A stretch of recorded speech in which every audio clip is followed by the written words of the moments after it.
El phishing, lo que nos molesta el phishing.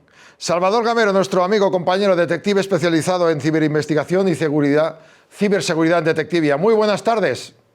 Buenas tardes, Jaume, ¿cómo estamos?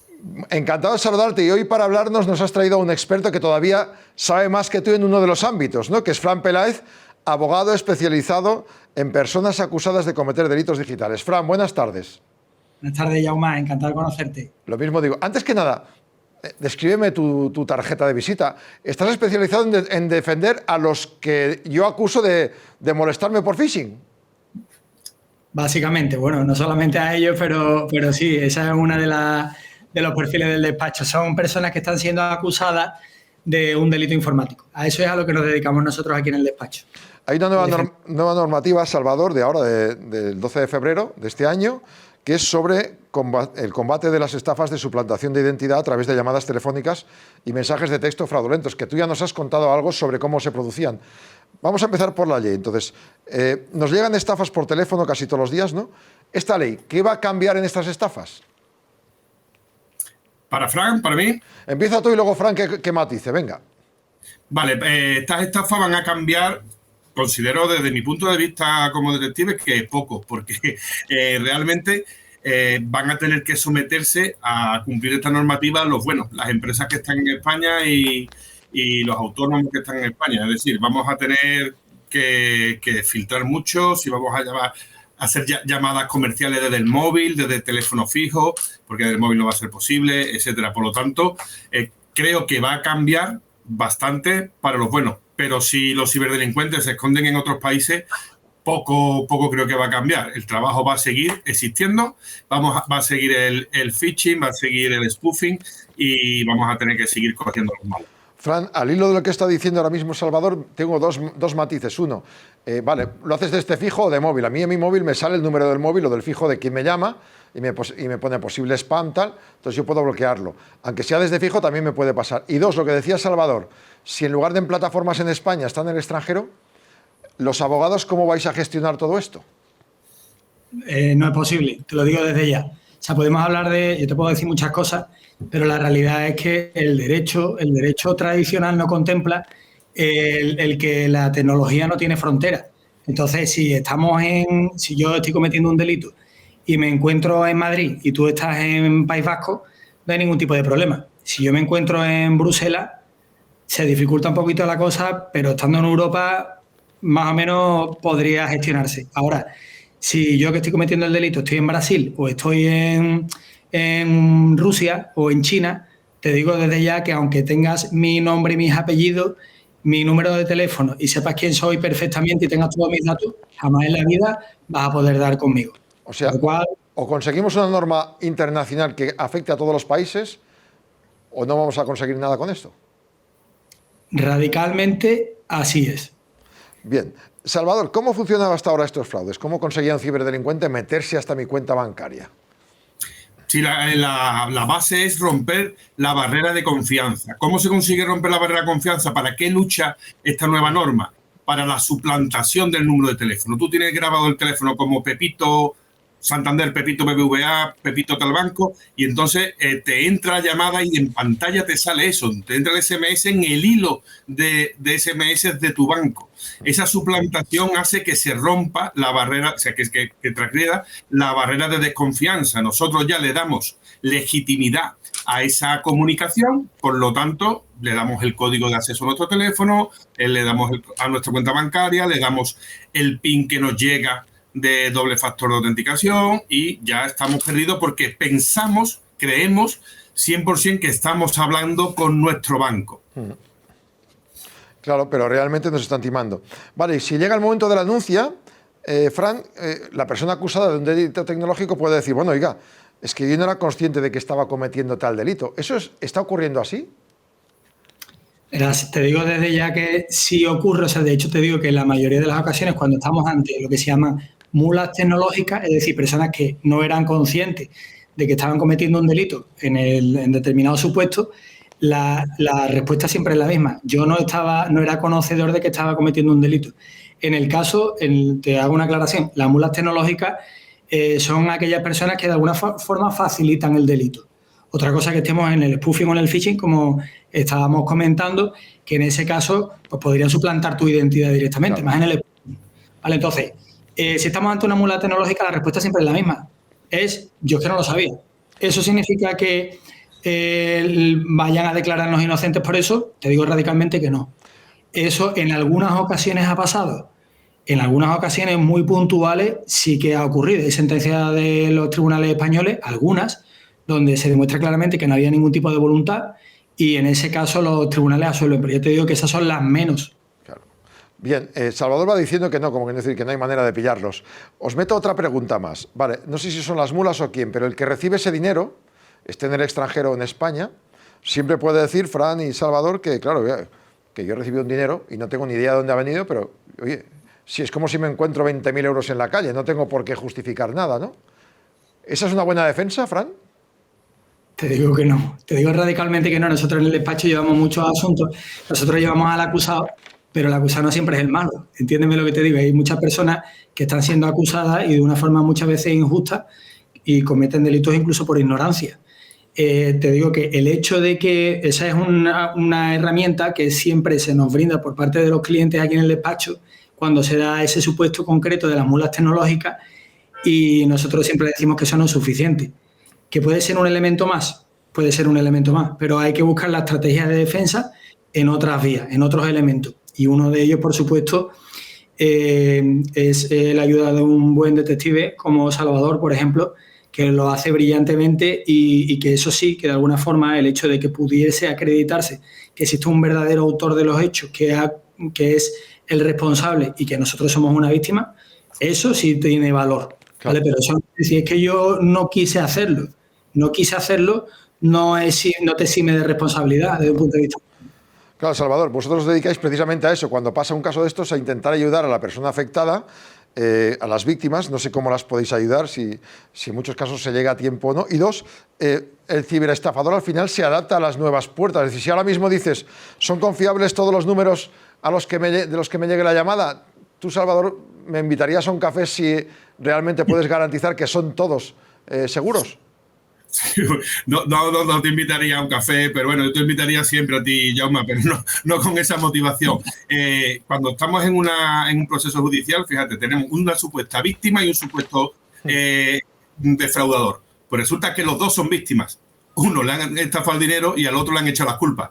¿Vale? Ese es el escenario donde los dos son víctimas y el delincuente tan tranquilo a otra cosa. ¿Qué tenemos que hacer? Demostrar que hay un tercero por lo menos para exculpar al cliente y para intentar que al que le han estafado el dinero lo recupere pues a través del seguro del banco, porque no ha hecho todo debidamente, a través de otras vías que sí podemos utilizar, como bien dice Fran, en el tema de la defensa. Muchas gracias por lo piropos, Fran. Ahora te mando el jamón que ha quedado.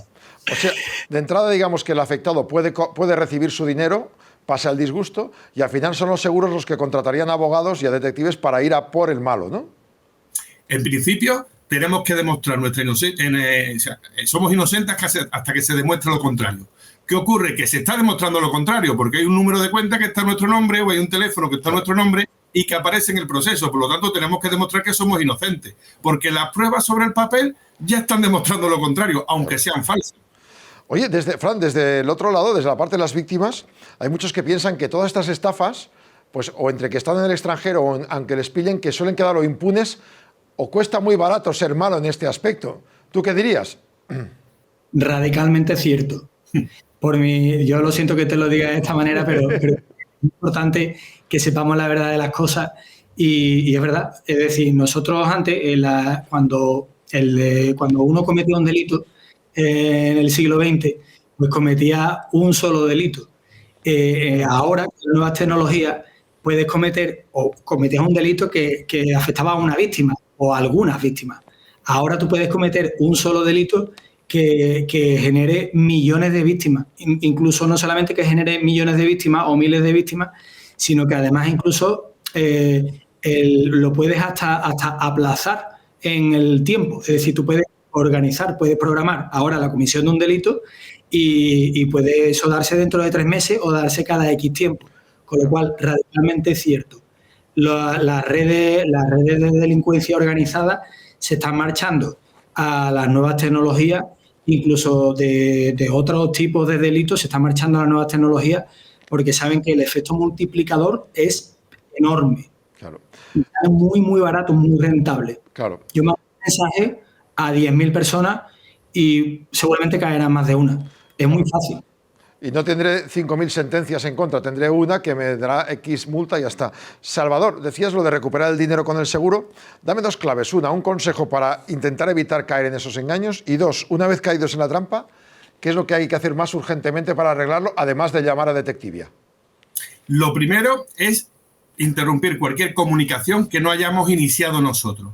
Comunican con nosotros por el número legítimo, el que tenemos en la memoria, lo que quiera. No nos lo creemos, no nos creemos a nadie, ¿vale? Nosotros hemos dicho que si tu madre te dice que te quiere, pide una segunda opinión. Entonces, qué tío. Claro, tú tienes que interrumpir la llamada o ese hilo de mensaje y establecer tú la llamada a ese número. Ahí no lo pueden suplantar, no pueden meterse en medio de la llamada. Nosotros iniciamos la comunicación y así estamos seguros de que la comunicación es correcta. Bien por correo, pero no le damos a responder a un correo, no le damos a responder a un SMS, no, iniciamos una nueva comunicación con los datos que tenemos. Pero una cosa, ¿puede ser que ese número, si yo llamo, me meta en un sistema de tarificación rara, como mucha gente se imagina, o no tiene por qué ser? Esta normativa de lo que habla de suplantar números que son legítimos. Vale. Entonces nosotros vamos a llamar a nuestro banco, no llamamos al número del que proviene la llamada, sino que llamamos al de nuestro banco de verdad. Exactamente, al de nuestro banco de verdad, que realmente es el que aparece en esa llamada que entra, pero que no es el real, ¿vale? Que lo están suplantando y con esta normativa se hace responsable a los proveedores de telefonía para que eso no ocurra. Una falsa sensación de seguridad, si no creemos que simplemente con esa medida va a ser suficiente. ¿Va a ayudar? Supongo que sí. ¿Va a dificultar un poquito más las labores comerciales de las empresas españolas y de los autónomos? Pues sí, porque ya solo vamos a poder llamar desde números fijos en lugar de teléfonos móviles y una serie de características que tiene. Pero no podemos relajarnos y la capacidad tiene que ser del ciudadano de saberse defender. Es decir, no, tú me estás llamando, muy bien, pero yo no te compro el gas. Me van a matar los comerciales, pero yo y volver a hacer la llamada número fijo, porque no tengo ninguna seguridad de que ese número sea 100% fiable cuando recibo la llamada. Esta normativa viene para luchar contra eso, pero cautela siempre. Vale, Fran, por lo que está diciendo él, han cogido los datos de mi banco o de mi empresa de suministros. ¿Qué debe hacer quien trabaja con tecnología, quien maneja mis datos, nuestros datos como clientes? ¿Qué precauciones legales tiene que tener esa empresa, proveedora mía, para que no le quiten los datos y me roben? Bueno, yo desde mi conocimiento, tú ten en cuenta que nosotros siempre intervenimos desde el punto de vista ya represivo, es decir, ya cuando salga el problema. Entonces yo te hablaría más de desenfoque. O sea, en el momento en el que eso ocurra, ¿qué es lo que podemos hacer? Y yo te diría que el primer paso, como si me lo permite, te digo que lo más interesante y lo más siempre y lo más importante es guardar las evidencias, porque después, cuando esto ocurre, si nosotros borramos los mensajes, si borramos la información que tuviésemos, cuando Salvador viene a hacer ese trabajo de investigación, no lo va a tener mucho más difícil. Con lo cual, esa es una clave fundamental. Y después también, lógicamente, otra es desde el minuto 1. Y bueno, yo como de esto también, y te lo tengo que decir, pero desde el minuto 1 es fundamental, crítico, para que las cosas vayan bien, que uno tenga una buena estrategia de defensa, un buen asesoramiento legal, ¿vale? Entonces, eso es clave. Obviamente, también se pueden hacer muchas cosas desde el punto de vista preventivo. El cumplimiento de la normativa de protección de datos es algo que no solamente viene para fastidiar, aunque muchas personas lo crean, sino también, de alguna forma, para evitar, en la medida de lo posible, este tipo de circunstancias, y se pueden prevenir si guardamos las cautelas y cumplimos las normas. Ese es uno de las muchas cosas que se podrían realizar.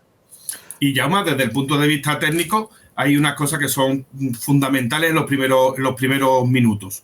Bloquear la cuenta, o sea, la banca online, bloquear la banca online 100% y poner el móvil, si hemos instalado alguna aplicación, en modo avión. Claro. Preservar la prueba no significa formatear el móvil, sino ponerlo en modo avión y a partir de ahí ya no se va a eliminar ninguna prueba de ese dispositivo. Claro. Y al día siguiente me voy a la policía y al banco y empiezo de nuevo a reactivarlo todo. Pero hay que conseguir que que el banco nos Bloquee. bloquee la cuenta. Ojito, podemos recibir una segunda llamada diciendo, somos de seguridad de su banco. Hemos visto una actividad sospechosa. ¿Son el banco o son los malos haciéndose pasar por seguridad del banco? Muchas veces saben que la primera estafa no entra. El sistema de seguridad del banco la bloquea. Sabemos que la hemos pifiado. Entonces, cuando nos llega la llamada de seguridad, la supuesta llamada de seguridad del banco, ya le entregamos todo. Sí, es verdad, le he dado. Ay, perdón, que me he puesto muy nervioso. ¿Ahora qué hago? ¿Ahora qué hago? Pues, y ahí es donde está realmente el estafador y ahí es donde nos despluman. En esa segunda llamada del supuesto servicio de seguridad que ha observado lo que ha ocurrido primeramente. Hay que ser implacable. Dalo todo, bloquéalo todo, para el móvil o pon en modo avión, vete a la policía y a primera hora de la mañana vete al banco o llamas desde otro teléfono al banco para volver a reactivarlo todo. Hay teléfono de urgencia en el banco para bloquear la banca online, fundamental. Y si vemos la tarjeta de crédito, en la tarjeta por detrás aparece un número de teléfono, también podemos llamar a ese número que se bloquee cualquier tipo de acceso. Es una faena cuando estamos de viaje que nos quedamos sin acceder a banca online y sin acceder a cajero. Pero bueno. Podemos tocar la guitarra y que nos den algo de dinero en la calle, Fran.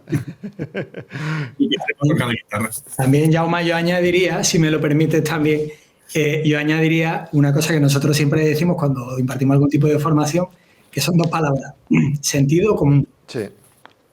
Eso que parece tan obvio es lo que ha generado pérdidas de miles de millones de euros, ¿vale? Sí. Si, por ejemplo, si tenemos una contraseña, bueno, las contraseñas no las tengamos en el escritorio de nuestro ordenador. Claro. O, vamos a ver, si alguien nos pide un dato que sea un dato personal nuestro, partamos de la base de la desconfianza. Nadie debería de conocer nuestros datos personales. Nuestro número de cuenta bancaria, nuestro número de tarjeta, el CVV, el codiguito chiquitito de la tarjeta que sirve para autorizar las transacciones bancarias online. No se las demos a nadie. Claro. O sea, vamos a hacer, ya te digo, sentido común. Si tú no lo harías cara a cara conmigo, si no me darías esos datos, tampoco lo hagas en una llamada telefónica. Lógicamente. En tu teléfono, no lo hagas. Lógicamente. Fran Peláez, dime. Cualquier llamada o mensaje que recibamos pueden ser los malos. Efectivamente. Cuidado, porque los malos están ahí pendientes y ante cualquier descuido nos la lían. Fran Peláez, abogado, muchísimas gracias y hasta la próxima. Muchísimas gracias, Jaume, encantado. Nuestro amigo Salvador Gamero, si tiene alguna duda, detectivia.com, lo antes posible, al equipo de Salvador Gamero. Gracias y hasta la próxima semana, Salvador. Adeu. Adeu, que vaya muy bien.